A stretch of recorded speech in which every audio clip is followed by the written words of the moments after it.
Hello, everyone out there in podcast world. I hope you're having a great day. You are listening to the Service Business Mastery Podcast. I'm your host, Church Blissett.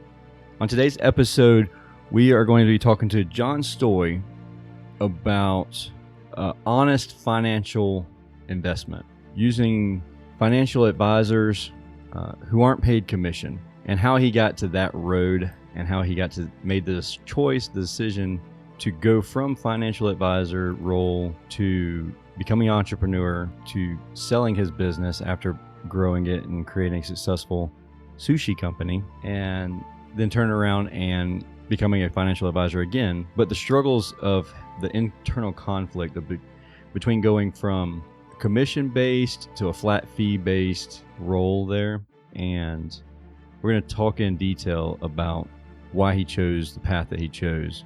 With that being said, let's get started with today's show.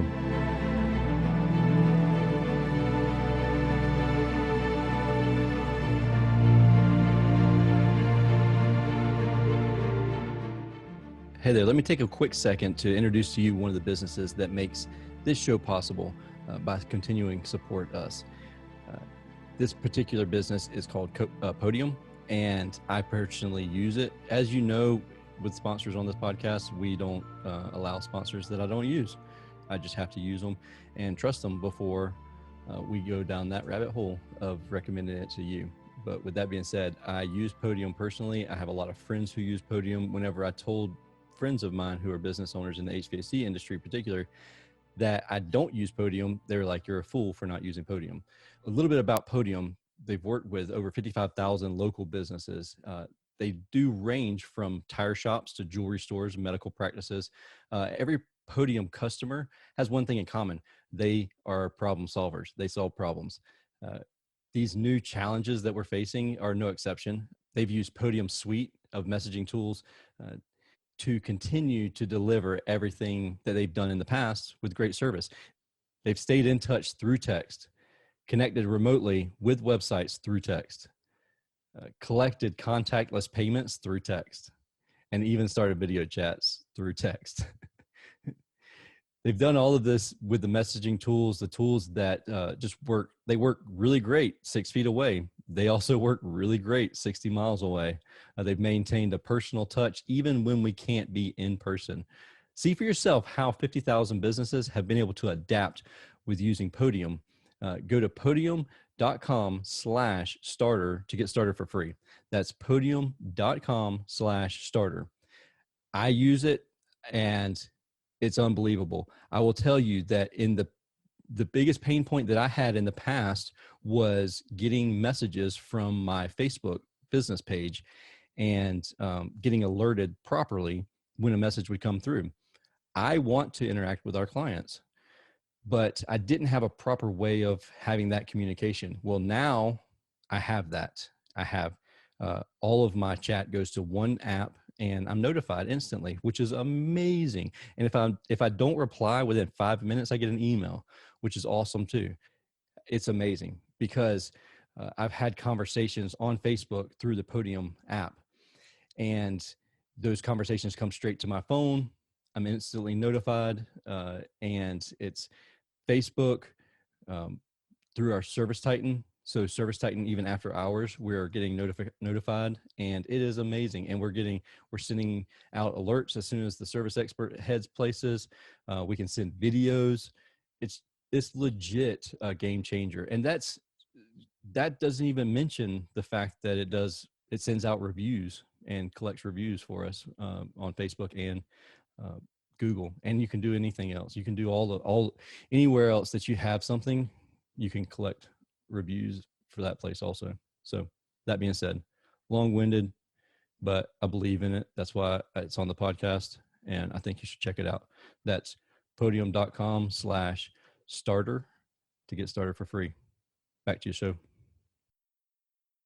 Tell me and everybody else a little bit about your background and why you got into investment advisory, like you from doing sushi. Like that's a pretty massive transition there. It is a massive transition. So the transition was more probably from finance to sushi. That Oh, was my okay. So you did first that before. transition. So what I did was, I took a pretty standard pathway initially with my career. The differences that I had, if I had say some differences amongst me between me and other folks that I worked with in finance earlier on in my career, was that I didn't do internships on with banks and stuff like that during Okay. school, Mhm. and I was lucky enough to end up getting a job even without that type of background. And I'm happy that I did what I did do. I think I talked to you earlier a little bit Yeah. before the fact that I worked at an air conditioning installation Uh-huh. place. One summer, I did hardwood flooring for another summer.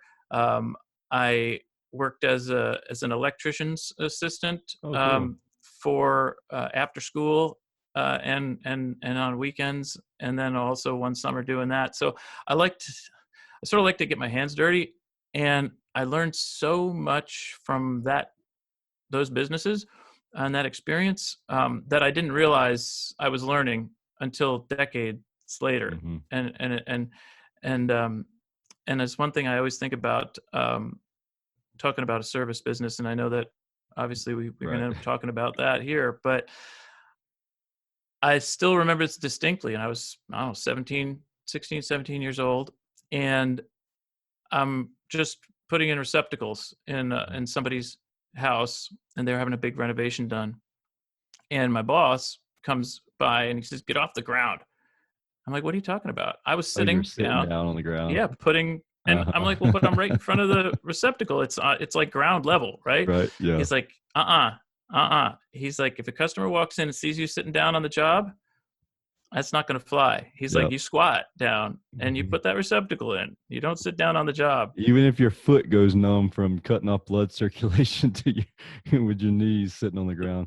I've That's done the same exactly. thing. And it's so funny you mentioned that because I have a lot of electrician friends and I remember seeing like going through and walking through houses and seeing them, they're like saying the same thing to their apprentices and helpers and like, get off the ground. And then one of them was carrying a bucket around. So he had like a 5 gallon bucket that had like the cushions, the swivel seat on it and stuff. So he like would throw his stuff in the bucket and they got like that was like his kind of tool bag. But uh he was like, "No, you're Mm-mm. not gonna sit in that cushion seat while everybody else is doing this, squatting down and bending your knees and stuff." And I thought that was pretty funny, but I kind of thought it was hazing, but then at the same time, they explained it to me just like you said, and I was like, "Oh, okay, that makes sense, I guess." Yeah, and it does it. Every customer expects you to be working for Yeah, them. Yeah, and obviously we need to.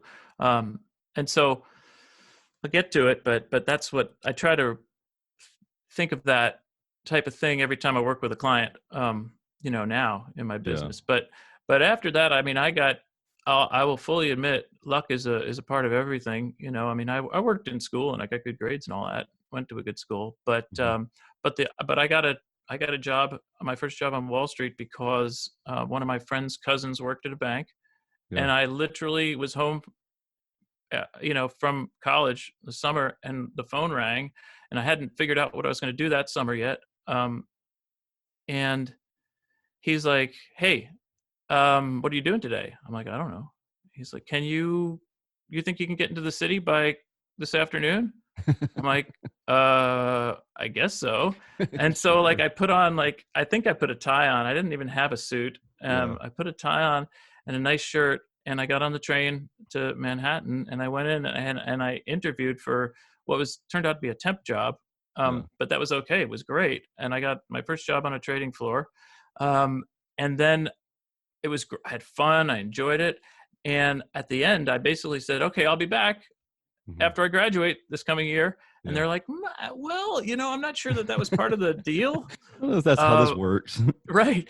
But I think I cajoled them Mhm, into actually doing that. And so, but my first job, even after I graduated and started working there, I was technically a temporary employee. And I used to have to turn in a time card every week for the first 6 months before they finally said, "Okay, we'll hire you." well, that's good. Yeah, that persistency, that helps out. Yeah, and so I did that, and it was on a mortgage backed trading desk. It was a heck of a lot of fun. It was a lot like it was a lot like the movies, frankly. I Really? mean, the trading desk was crazy. They had like contests Uh-huh. in the slow times. Like there was one time where, and this is where I also learned where values can change depending on who is Oh, right. involved, I could imagine. right? So they had going around the street was different trading floors were having contests. See how much money you could pay a trader to shave their head. Okay, and so It's people would take almost like that collections and that Wolf on Wall Street movie, yeah, if anybody's seen it. yeah, no, and a lot of it was like that. It was That's pretty funny. crazy because and it was obviously pre-crisis. This was in the early '90s, Right. and so we got one guy. I didn't donate any money. I didn't have any money. But one guy, one of our traders, took $14,000 to shave his head, and they made a big thing. They hired they got a barber Yeah. from around there to come up to the trading floor to put up the big to the Oh, cape wow. over him and all that. And I mean, nobody had iPhones, but they would have recorded it had Yeah. there been such a thing. And it was and we're all of us early 20 somethings are saying to each other, man, I would have done that for $1,000. Right. Like, yeah, but nobody's gonna even bother paying you $1,000 for that. That's funny. Yeah, and and then I saw folks getting. I did that for a couple of years, and I saw folks getting uh, promoted, and I thought I wanted to be a trader, and so Hmm. but they kept pushing other people past me. I'm like, who are these people? I found Yeah. out they went to business school, and Okay. they were just hiring people out of business school then to take these jobs ahead of me, Oh, and okay. so I said, oh. What type of school did you go to? I mean, had you been to a school at that point? Yeah, so that was just my regular college degree Okay. job. So these guys are getting a master's, right? They're Okay. MBAs Okay. and getting and going right past me. And so then that's when I said, well, geez, I guess I have to get an MBA. Yeah. So I did all that, and I took a couple of years off did my MBA, and got out and went right back to New York City. Yeah. Um, worked worked back in finance, and just sort of I don't want to say bounced around because that's kind of negative, but I bounced purposefully. Yeah. Yeah. Yeah. That's everybody's Strategically. looking right. Everybody's looking to get into the job they want and to get Uh-huh. paid more money, right? So Right. I did my first job for a while. Then I went to Chicago, worked for First Chicago Bank out there. Then I eventually came here to Atlanta to Mhm. manage money, and I managed money for ING, so big insurance company, Yeah. Yeah. and did that. Then moved to SunTrust, one of the bigger banks, obviously here in Georgia, Yeah. and then uh, my whole team, we watched all these other people making tons of cash in Hmm. early 2000s by starting their own money managers. So we said we're going to do that, and so my whole team, 12 of us, left after bonuses were paid one day, and and we started our new company in February of 2007, Oh, and that's a good timing. oh, it's fantastic. And by Thanksgiving, we didn't have to worry about working anymore. We were out of business by Thanksgiving, Wow. and so that was a little frustrating. But hey, okay, you roll with it. I got a partner that I had worked with in that business, and we raised some capital, and we started our own hedge fund to buy distressed assets out of these that we were familiar with and all that Yeah. stuff. And um, we did that. We worked on that for about a year and a half, and then right before we were about to make our first purchase, I think we were going to put about $120 million to work, Oh, wow. and and right before, I mean, the paperwork was in process, everything was happening, and then they bailed out the banks for the last time, Oh, yeah.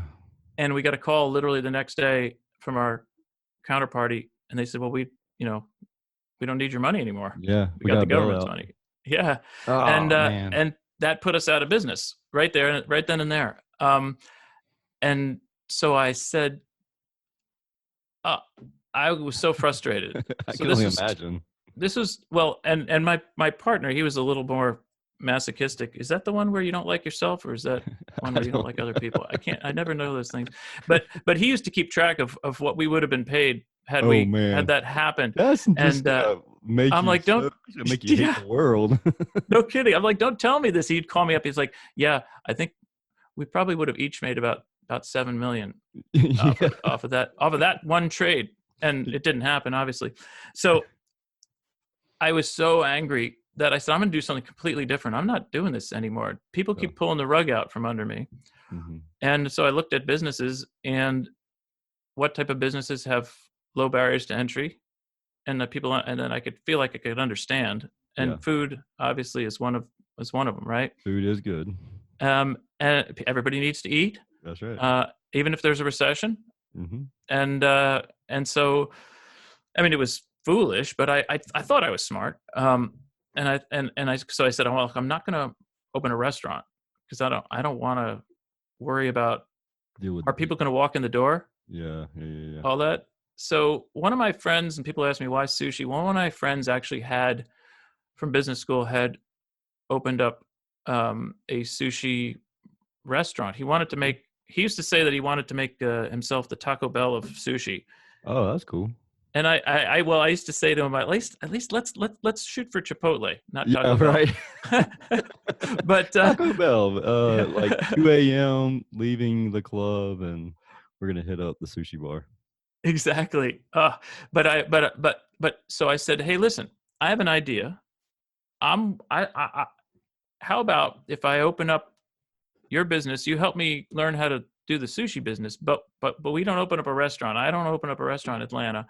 I'm going to open up a wholesale supplier of sushi, Okay. and I'm going to get corporate clients. That's So then cool. I can go out to sell to people. So I control whether I have customers or not, in theory, versus just turning on the lights and hoping they walk in for lunch. Yeah. Um, Right. and he obviously agreed to that. So that's what I did. So I mean, I opened up that business, and I went to any place that had a cafeteria, Okay. and I'd knock on the door, and I'd say, "Hey, where's the chef? Hey, chef, what do you think you could offer some sushi? You want to offer some sushi to your Yeah. customers?" And I'd have samples, and Yeah. Yeah. and built up that business like that. And we eventually delivered to ton of universities in the area. We delivered to UGA, Georgia State, Emory, Kennesaw State. So we sent people, from Atlanta out to Athens every day with 500 or 600 Wow. rolls of sushi, and they fed the kids in their dining hall. That's cool. It was a lot of fun, but it was also hard work, low margins.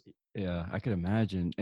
And what happens if like one place says we want 50 rolls, and then 30 minutes into lunch bum rush, they've sold 50 rolls, and then they want 50 more or something like that. Did you have to, like, I imagine, like, especially when you first develop the relationship, this, like, figuring out when they're getting too much or not enough.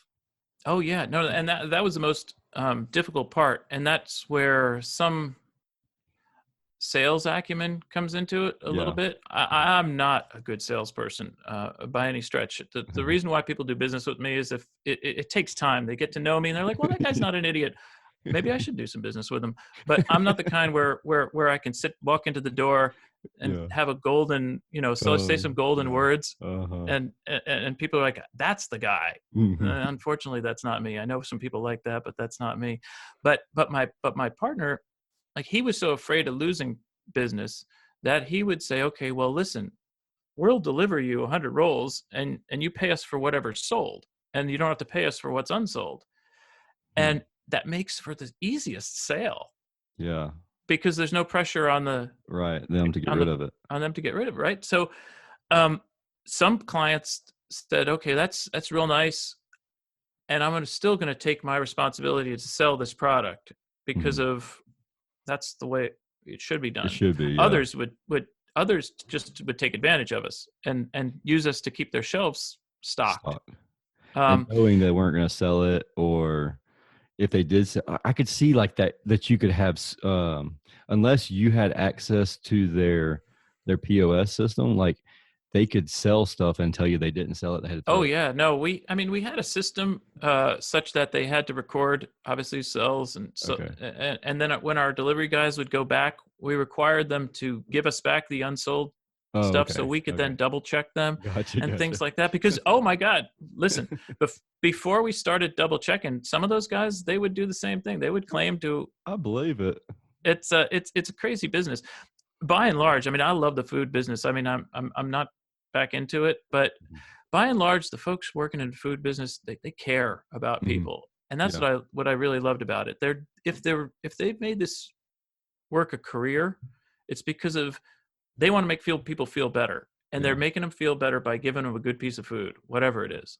I could Um, totally see that because anybody that I've ever met that's a chef or a sous chef or any even like a server, like there are other jobs they could do and make the same or more money and not have to deal with people who oftentimes are irrational. So if they're yeah, doing that, like it's because they really love that job. it sure is. It sure is, and so that would come through with people that you get to know in the business, and obviously, we'd all take care of each other the way we could. Mhm.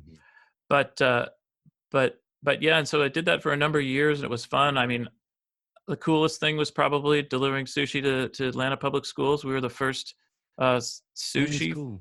Yeah. sales and delivery to a public school system in state of Georgia, and one of the first to do it, across the U.S. as well. And I got to work with the superintendent of APS at the time. It was really really neat. That is neat. Um, but what happened was a few years into it, I realized that I sort of had tapped out that area of growth, and the only way to grow the business basically was to do more catering. And I was already doing catering. We'd work with caterers and things like Yeah. that, but I needed to grow that. It was a better margin Hmm. in that part of the business. But the problem was that catering jobs are nights and weekends, Hmm. and that So didn't you fit. literally would have to work 24 hours a day. Yeah. Basically, or I would be the one on Somebody would call. be. Yeah, I would be on call overnight, but when you're working with the caterers, they expect a representative of the company to be there, especially if you're delivering a significant amount Hmm. of important food. Lots of times I'd have to serve, um, and Yep. now it was cool. We did some parties, well-known parties at the Masters. Yeah. Couple of years in a row. That was a lot of fun. You get to And meet, I would imagine you get to meet some pretty cool people. we did. We did. We got to meet some fun folks, some famous folks it was surprising. But at the same time, it just wasn't going to work for my family. Hmm. And so something had to give. I was blessed that the business was good enough Hmm. and recognized, I guess, locally enough that I actually sold the business to folks who made an incoming call to me. They Really? called me, yeah, they called me out of the blue. It was funny. I remember distinctly. It was right before Thanksgiving, so I was sort of off from work because it was Thanksgiving, a slow time for selling sushi. Yeah. Schools were off and things like Right. that. I picked up this call, and I hardly ever picked up unknown calls because I wanted to Mhm. know if it was a complaint first. um, but I picked up the call, and this lady said, "Hey, is this John Stoy?" And I said, "Yeah." "Do you own Rolled Right Sushi?" And I said, "Yeah." She's like, "Well, we used to buy your stuff when I used to go to Emory Hospital, and my husband and I are looking for a business, and we were wondering if you're interested in selling." And and it was, I mean, I'm like, I probably don't think so. I mean, Yeah. I'm still growing my business. And she's like, "Okay, well, keep us in mind."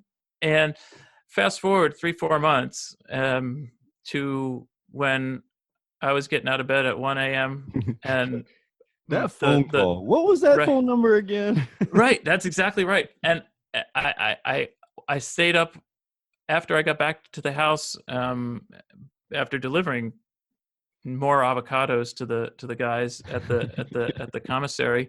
Um, I sat up. I couldn't go back to sleep. It was 4 a.m. I couldn't go back. I couldn't back to sleep. I thought, I got to call this lady. I got to call this Yeah. lady. So yeah, again, everything fell into place, and I was able to sell it. And I think the reason is that because of the way I designed the business, right? I was selling them a genuine book of business. They knew that um, these customers were going to buy the sushi the next day, the next Yeah. week, and if they handled their business right, the next month and months after that, right? It So would be consistent, and yeah, it would follow your pattern that you've created. right. With that, with that being said, like, so in air condition, any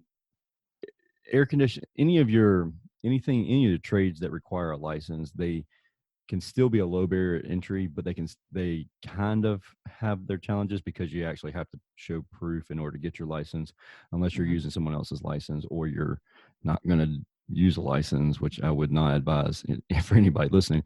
But we also have landscapers and roofers who don't require those same licenses, and their barrier to entry is pretty low. Um, so they have challenges of other competitors coming in and doing the same thing for cut rate prices.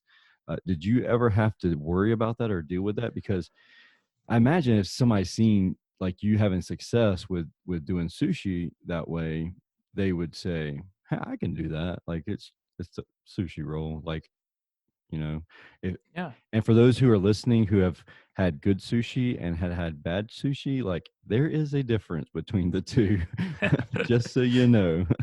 Yeah, there is a huge difference, and we had to overcome that barrier, selling to clients, because I told them that it was going to be packaged sushi that they could sell to their customers, and they're like, "Oh, packaged sushi? You mean like gas station Like gas sushi?" station sushi. Right? Yeah. Or even the sushi that you'll see in Kroger's, Yeah. right? Yeah, yeah. Where, uh, and I knew some of the people that actually owned those franchises within the Kroger's that did the sushi. We would have to be very clear onto what our ingredients were, and that's why for us sampling was so important. Yeah. But another thing, that going back to your question, that I think is important. So we were a food producer. We were classified by the state and regulated under the Department of Agriculture Yeah. as a food producer. So our inspections were so much more Okay. strict Yeah. and involved than a health inspector for a restaurant. So Um, you're not like somebody may have more success if they had opened a restaurant, or not more success, but less less of a barrier entry Oh, possible. for sure. I have to say that, I talked earlier about why I identified that business as a low barrier to entry business, and that's why I Yeah, chose yeah. it. Turned out I chose the highest area of the barrier, you know. Gotcha, gotcha. Yeah. So if there was a barrier, and it was a kind of a low barrier most places, I went to the place where it was somehow they built it a little higher. Yeah. but but I did have to worry about the type of competition that you're talking about, because yes, people did see what we were doing. And I also ran a business where everything was on the books. Yeah. Um, and I had employees who also worked at other food businesses, even at other sushi restaurants. In fact, that's where I initially got my chefs from, guys Mhm. who would be off shift Yeah. at a sushi restaurant to come and work for me. And it was an easy sell. I'd tell them, well, listen, you got to deal with customers. You got to Mhm. do this. You got to people are complaining. Come work with me. We turn the lights on, turn the radio on, and all you have to Just do is go make to town. sushi. And Yeah. they're like, dude, awesome. No Um, brainer. no, exactly. But the problem is that my these guys that would then try to sort of get in on the business, Yeah. oftentimes they were paying people under the table, using inferior product, Yeah. and just not having to incur the costs that I had to incur to do everything above board. Yeah. And To run things with so you could sleep at night. You had that core value that, making sure like our core value is integrity first. So even if you mhm, can't see us doing the right thing, we're going to do the right thing. And like you said, there are people who will cut corners, not get that permit, or, not pay for what they're supposed to have. Like they could just use something that nobody else is going to see. So it's not really a big deal. And yeah, instead of cutting those corners, like to do it the right way is more expensive. it's short term. It's always more expensive, right? Yeah. Mm-hmm. Longer term, hopefully it works out. Mm-hmm. And I think, for me personally, it worked out because I was able to again sell the business, and Yeah. and they're still chugging away. How long ago was it that you sold that? I sold it in the first quarter of 2015. Okay, so it's been a while, So and they're yeah, still it's been a chugging while. along. hmm and then I did Mr. Mom, stay at home Yeah. dad for a few years there. And I had people, friends of mine, were saying, "What are you going to do next? What are you going to do next?" And then Yeah. they, they all kind of assumed that I was this entrepreneur. Now, after having been involved in a couple of businesses, even if the first few were finance, and I didn't even think they were businesses, but you know what, they really were. We went Yeah. out, struck out on our own Mm-hmm. to do this, and then I really did my own business with employees and the whole 9 yards. Oh yeah. Um, and so friends of mine were like, "Well, what are you going to do? You can open up a restaurant?" I'm like, okay, obviously we went through that. No, Right. No, I'm but good. but what I found after taking care of my son for 3-4 years was that um, I realized that I liked finance, Mm-hmm. and I missed dealing with that business, which I didn't think I would. Going back to what I had mentioned before, and you asked me about my background, and I told you that I sort of got that first job on the trading desk just because my buddy called me, Yeah. Oh right? yeah. I wasn't thinking about it at all. And then once It's you fall funny into it, how that works that way. Like just like almost like your destiny has been picked before you even right? realize it. No, and honestly, that's why I didn't go back into finance or just try to get another job at a bank after the financial crisis and the recession and all that, because I thought to myself, well, maybe in addition to being angry, maybe I wasn't supposed to be a finance guy, right? It was total luck that I got my first job in finance, and then I just kept it because it was the easiest way to make money. It's And funny how your mind can self-destruct you like that. It's yeah, like it's that no, turn. it's there's so much there's so much that is exactly that. It's mental, right? Mhm. Um, and so my friends said to me, well, you should get back into finance. Why don't you manage money? Why don't you manage people's money? And that was frankly the last thing I wanted to do, Yeah. because I knew people who did that, and I'd sit down with them and they'd be like, I stopped doing it because that first, second, and third call you get from grandpa when the market goes down, Yes. and you've got to explain to them, what's Yes. going on, and not to worry or to worry, or they're blaming you.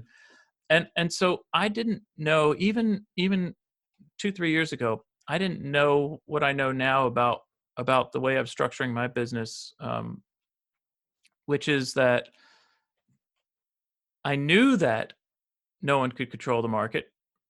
I knew that no one's smart enough to pick the right stocks, Every but single time. Yeah. I thought that that's what financial advisors had to do.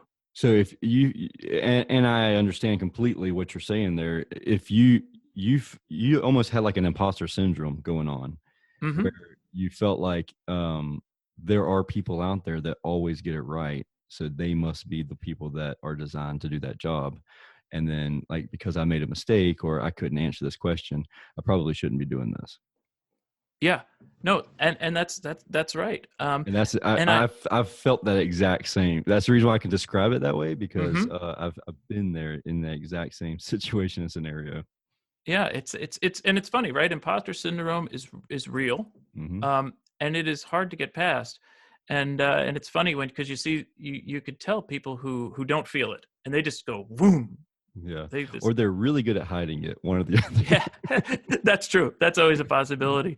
Um, but it was really one of my friends said to me a couple of years ago, "Hey, listen, let's what are you doing?" He had a funny way of saying it. He's like, "Are you available?" Mhm. I was like, "Well, what does that mean?" He's like, "If I Well, had give me the terms of this exactly," availability. Like, he's like, "If I had the right project and you'd make the right money, are you available?" yeah, I'm like, okay, let's talk about it.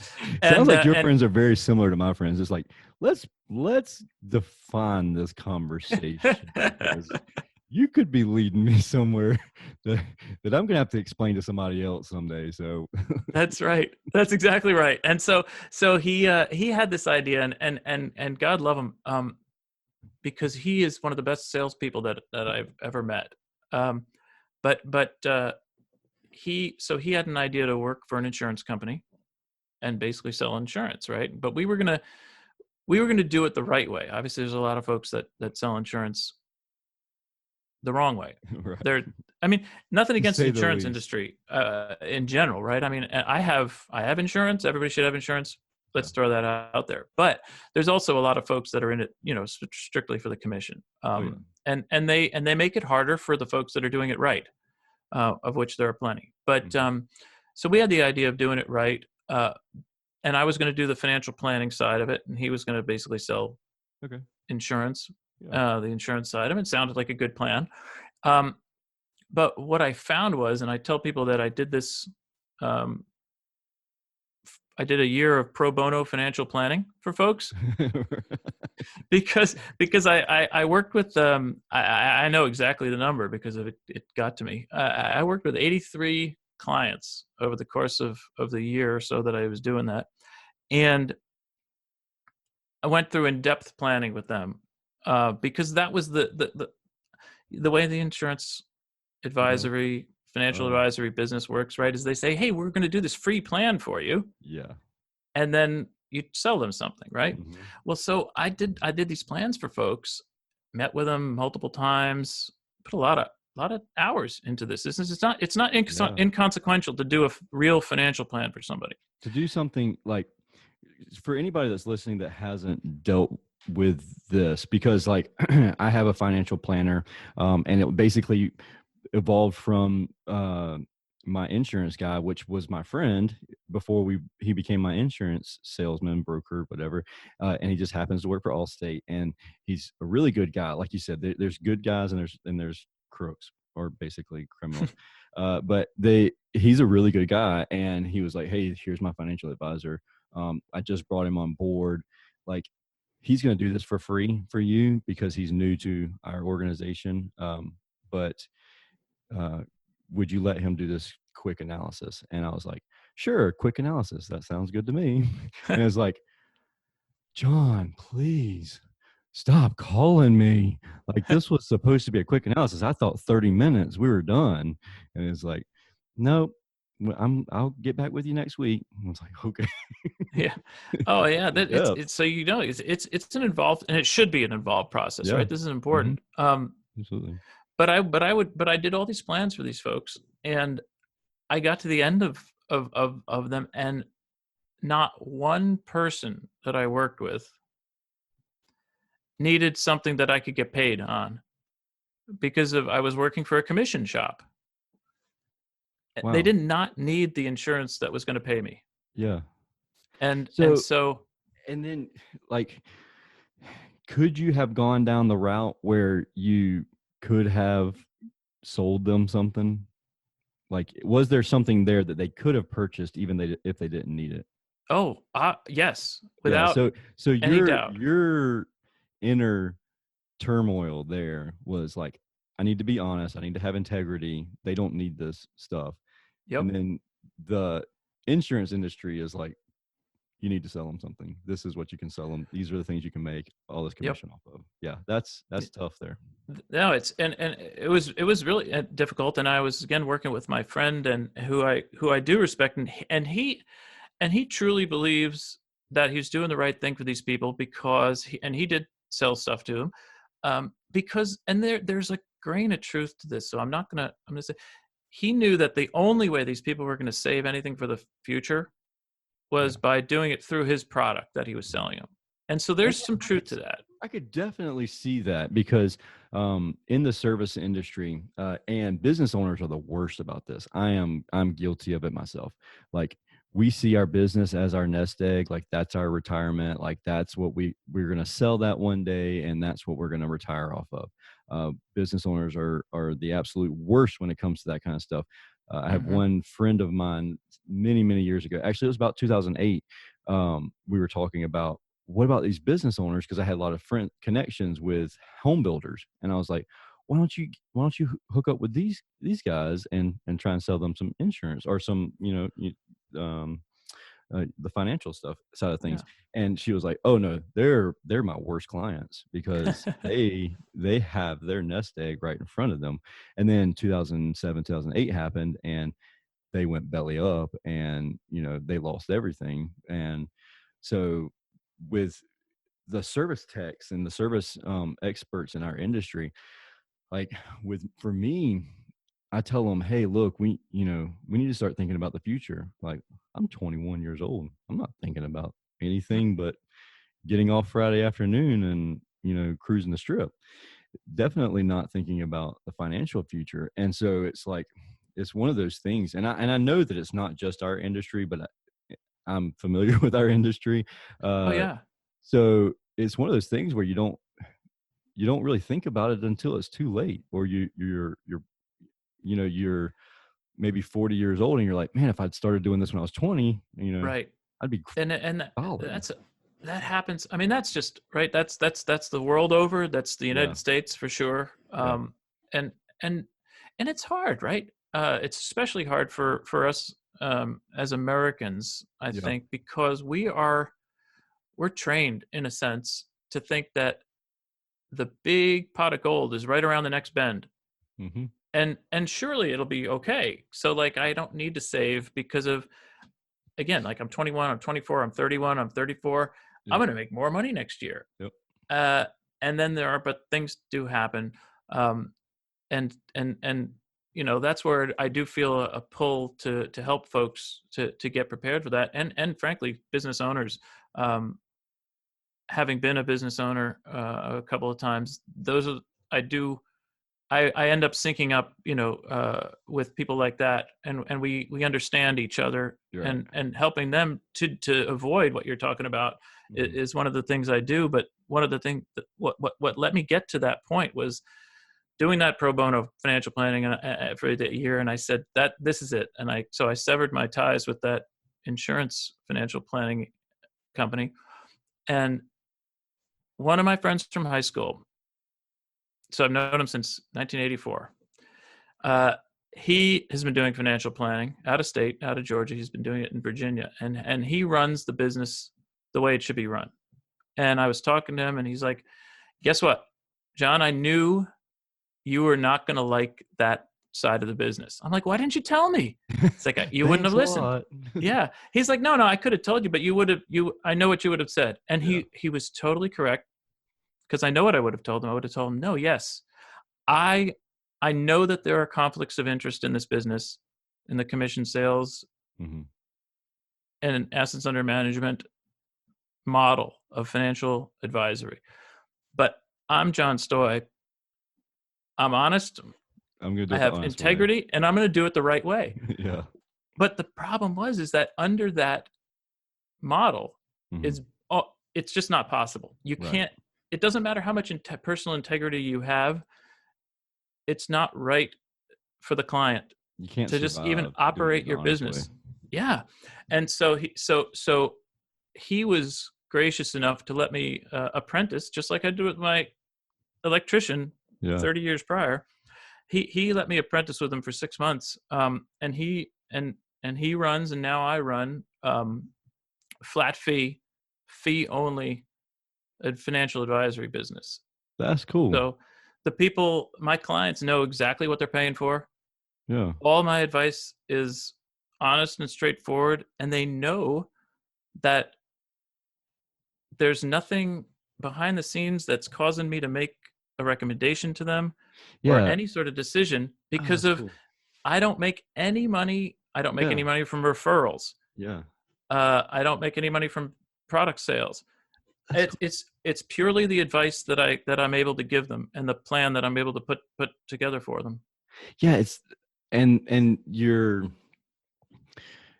the question's not lingering in the back of my mind is this really a good product, or is this one have a better commission rate for him? Yeah, and that's exactly it. And I like I've been behind the curtain on the Hmm. insurance sales portion, even for that just that 1 year. And people would sit around, they talk about which product to recommend this week to the clients. And there's a whole Right. Oh yeah. bunch of insurance companies that Hmm. offer similar products. And the one that you're going to end up offering to your client 9 times out of 10 is going to be the one that is that week paying the higher commission. Yeah. And And is there a slight, unfortunately, like you have bills to pay. Like it yeah, is what it is. You have bills to pay. Like you have to make a paycheck. If they're comparable with each other, you're going to lean towards the one that's going to pay you more money. yes, oh yeah, And but sometimes, like, okay, so like a how do you word this?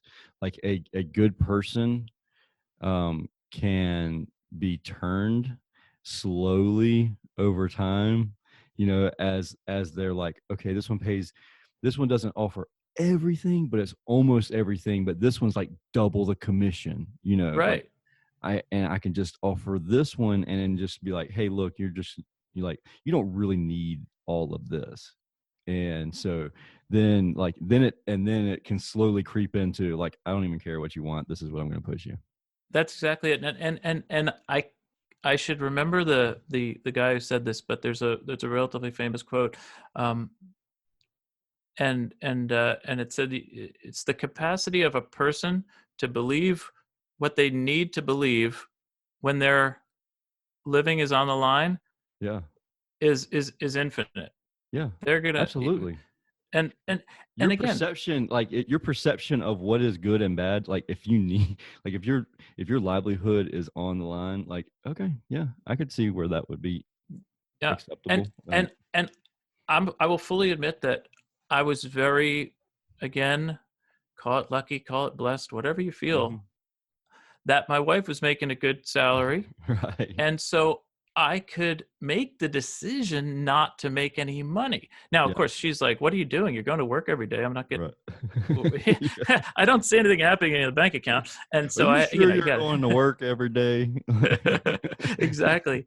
Um, but uh, but but between structuring the business correctly, Uh-huh. such that there's no question about what we're doing for clients and the reasoning behind it, and then also, frankly, myself learning um, that there's a whole this part of the industry is fascinating to me. And Jack Bogle basically started it in the 70s of index fund investing and what they call now passive investing versus active investing.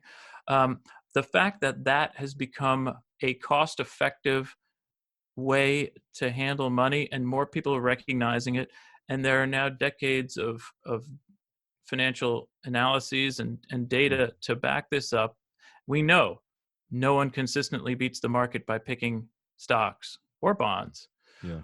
Um, so the key is to create, again, a plan that makes sense for each individual person, Mhm. and then put together some investments for them, a portfolio that is as cheap as Mhm. possible in order to basically attain the goals that they want to hit.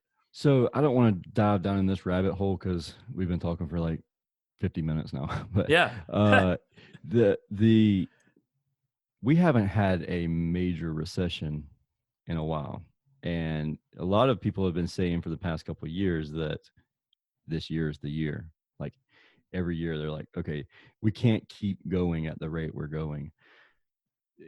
Is that going to affect their like the way you push people or advise people and advise in investing? The short answer is no. Okay. I don't have a crystal ball. How's your crystal ball this morning? My Did oh, yeah, that's pretty good. yeah, and so no, I have no idea. I don't know when the market's going to turn. Will Okay. it turn? Of course it will. I mean, we Yeah. know that historically, right? Yeah. But like you said, the people that sold at the end of 2018, pretty sad. Yeah. Yeah, I because mean, it 2019 sucks was an 'cause awesome yeah, year. And so I don't know what's going to happen, but I do know that some people and some investments, I should say, are going to cost you a lot more over the course of your investing life, yeah, and some investments are going to cost you a lot less. yeah. And the only thing that I can control is whether you pay that extra cost. And so I'm going to work There you go. to avoid paying that cost. There you go. Yeah, I feel like um you kind of you experienced firsthand the 2007 2008 recession, and like how much that really like it. I was an employee at that time. Didn't own a business. I couldn't imagine the stress that you had going on there. I mean, especially leaving a job at SunTrust. You're at SunTrust, right? Mm-hmm. Yeah. So leaving SunTrust, and SunTrust is still around. So it's not Oh like they yeah. went belly up, but you left that to go do a job, or yeah, basically a job that ended in a couple months. And like the stress from the security of SunTrust and the reliability of that to go in to do something as Mm-hmm. entrepreneurial. And I the anger, the irritation, the uncertainty, the scaredness. I mean, thankfully, your wife is a physician. And so, like, there's people are going to get sick, people are going to get hurt, they're going to need surgeries. There's pretty certain, like, almost recession proof ish. Like, there's going to be some downturns and stuff, but Yeah. it's very safe industry. I feel like my wife is, anybody that's listening knows that whenever I first started my business, like I didn't take a salary forever. We 100% threw all my money back into the business, and my wife was the breadwinner of the house for several years. And so it sounds very similar to what you experienced. And so um, I'm thankful for that industry, but I feel like you have a wealth of knowledge. You like experience trumps uh going to school and teaching, like learning things. Like you could learn things in books all day long, but when you've experienced what you've experienced, I feel like there's just I just believe that there's a wealth of knowledge that you have built up inside of you, even if you don't even realize how much of it, like you've just experienced that Yeah. stuff. Well, I mean, I listen. I will thank you. That is a compliment that I probably don't entirely deserve, but I will Compliment. take it. And the fact is that I did trudge through those Yeah. fields of of pretty uncomfortable and muddy times. And that's my goal. Everybody wants to make a living. I want to make a living, Hmm. but I'm willing to make a fair living to help other folks in their lives. Yeah. It's obviously I'm not doing it just out of the goodness of my heart. I am Yeah. charging a fee Pro for bono. for my right. Exactly. I've done enough of that. But the idea is that we don't have to be unprepared for Yeah. the future. We don't know what the future is going to be, and if you run into folks that tell you what it's going to be, then run the other way. Right. Okay. Um, but I never did become an Eagle Scout. I do kind of regret that. I was a Boy Scout, however, and the whole idea of be prepared. It really that should go through every aspect of your life, not just when you're camping. Hmm. And financially, that's hugely important. And if I can help folks be a little more prepared, Hmm. that's what I want to do. I knew that you weren't an Eagle Scout. You know how I knew that? Because you didn't tell me that you were. Ah! that My that dad, that my that's good. dad was an Eagle Scout, and I did Boy Scouts, and I didn't accomplish it. But that's a running joke that I give him. I know you're an Eagle I like Scout that. because you'll tell me that I'm you're an Eagle Scout. I'm gonna use that. I'm definitely gonna use that. Oh, cool. So, like, we didn't even touch on a whole lot of stuff that you offer, but I really want people to reach out to you and get in contact with you. And what is the best way for that to happen? Where do you connect best at? Um, you'll be able to go talk to me at get in touch with me on my website. It's verbatimfinancial.com, name of the business and the name of the website.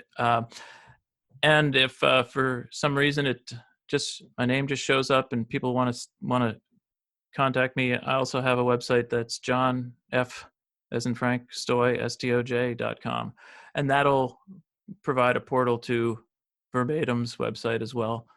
But I'm for better or for worse, I'm all over social media. Mhm. The Google box will give you my Yeah. contact info. But I love to know if it comes through Verbatim Financials website. It helps to know. Okay. Yeah, well, that's what we'll link it to Verbatim for sure then, and if you just happen to have this burning desire to look him up on social media, it's Stoj STOJ. That's right. The J is like a Y. I'm very used to that. It's funny. So my one last thing, which is nothing to do with anything. My Twitter handle is Stoyboy STOJBOJ. That's Um, funny. and so in one I of can these only twists imagine of the way people are like, yeah, Stoj, they definitely don't know. Stodge bodge. But so when I was in grade school, um, for one reason or another, I went through a couple of years where kids would pick on me, Oh yeah, and been there. and they used to call me Stoy Boy, and I hated it. That was their put down Yeah. on me, and I couldn't stand it. And then fast forward 10 years or whatever, and I'm in college, and um, my whole life sort of turned around in college in terms of popularity and all that. And Yeah. it was a great experience. I boxed in college, and so one day, we had this thing at Notre Dame called Bengal Bouts, and so it's an intramural tournament, boxing tournament, and so I was going across the quad to head to do this competition, and my friends started clapping and chanting to the old, not that people necessarily know it anymore, but the old Cosmos cheer. And so they would cheer Stoy Boy, and that moment it turned around to being a good thing, Yeah. and so now I've embraced it. That's and it's only fitting fighting Irish and boxing and like it just was destiny, obviously. That's right. And it's funny that you said that because whenever I was in elementary school, I had kids that tortured me as well.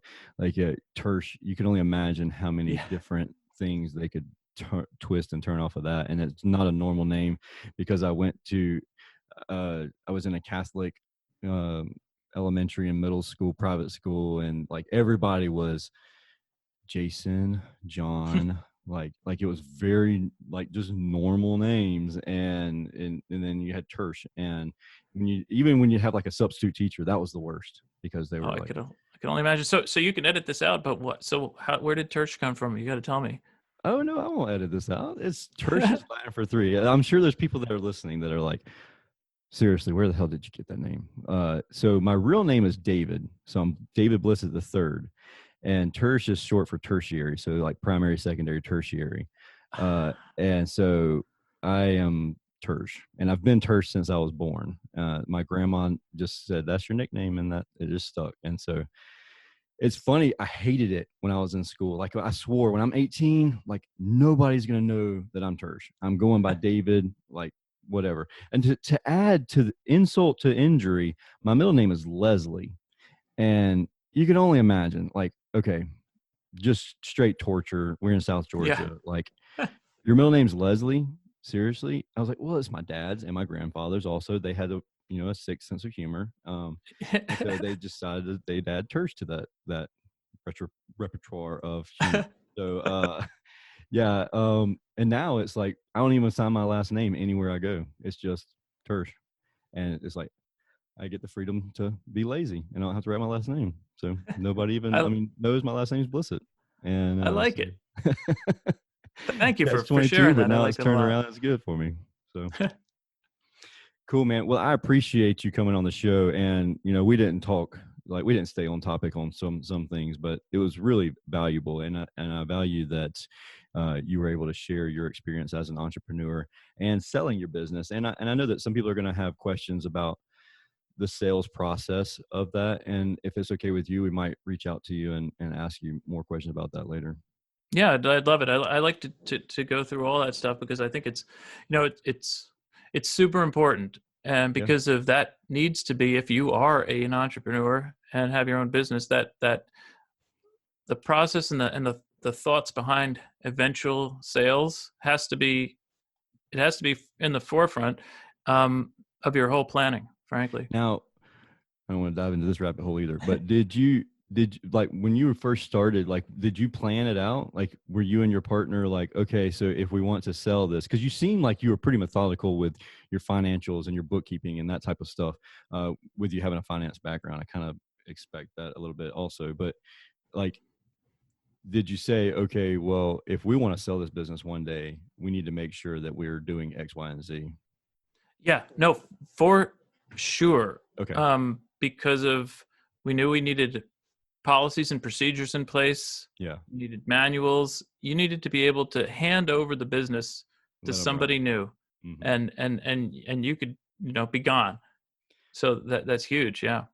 Yeah. And I think that's what most people, I'm pretty certain. I believe that that's the biggest downfall in the service industry is we almost come into our business as a hobby to start with, just to see if it's going to sink or swim. And then 10 years later, you have 10 or 15 or 30 or 100 employees and you're like, ooh, it survived. We swam, but now I can't sell it because I didn't write down everything that we were doing the whole time. Mm-hmm. I think that that's something, even before you get started writing out procedures and manuals, even if you're a 1 or 2 or 5-man shop, and like, you're, as a business owner, you're wearing 10 different hats. Mm-hmm. And some people can't wrap their head around, well, I can't write procedures for a position that we don't have. Well, somebody's doing that position now. It might just be you doing that position. So just write the procedure that you're doing for that position now. And when you hire someone, then the procedure's already written out, and it's less, there's still going to be some things that you're going to have to tweak, but it's going to be less tweaking and less writing down, or I shouldn't say the word tweaking. That's, yeah, but No, let's have you're any. exactly right. So I'll introduce you, or not introduce, I'll interrupt you. And I'll just say, when you're selling the business, the more labeled binders you could bring into that meeting room with the person who's interested in your business, the better off you're going to be. The bigger the check. Yeah. I like it. Cool, John. I appreciate you coming on the show. And for anybody that's listening that wants to get more information, John's already mentioned, but I will put the links in the show notes for, I'm just going to direct them to your website, and then let them use old Google for anything else. If you have any questions for me, as always, send me an email, tersh@icebound.us. That email domain will be changing before long because we have rebranded over to Service Emperor. I've just been holding on to the old name a little bit, and my business coach hates it because it's like, you just need to swap over. But anyways, on Instagram, screenshot this if you're listening to it on your phone, and tag me in a story or a picture.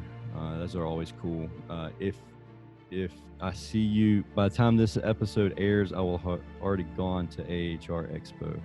I'm actually leaving tomorrow morning to go there in Orlando. And if I seen you there, I hope that you flagged me down, because I'm that super focused person that probably is having a conversation in my head.